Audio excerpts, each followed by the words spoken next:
আসসালামু আলাইকুম রহমতুল্লাহি ওয়া বারাকাতুহু।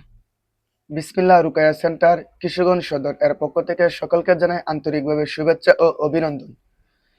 সম্মানিত বন্ধুগণ, অনেক সময় দেখা যায় যে কোনো ছেলে বিবাহ করার পর তার স্ত্রী কাছে আসার জন্য দেয় নাই।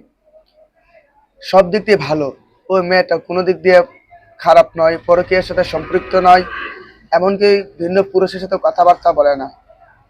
শুধু তার স্বামীকে কাছে আসতে দেয় নাই বা স্বামীকে অনেক বিরক্ত বোধ করে। যদি তাকে প্রশ্ন করা হয় কেন তাকে সহ্য করতে পারো না বা কেন তাকে কাছে ভিড়তে দাও নাই, তখন তার কোনো উত্তর থাকে না।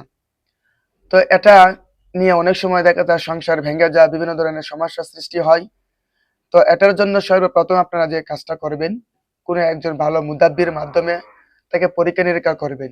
কারণ যদি কোনো মেয়ের সাথে আশিক জিন থাকে, তাহলে যে লক্ষণটা দেখা দিবে এর মধ্যে সবচেয়ে বড় গুরুত্বপূর্ণ যে বিষয়, সেটা হলো তার স্বামীকে সে কখনো সহ্য করতে পারবে না, কাছে বিরার জন্য দিবে না, শারীরিকভাবে কাছে আসলে সে বিরক্ত বোধ করবে।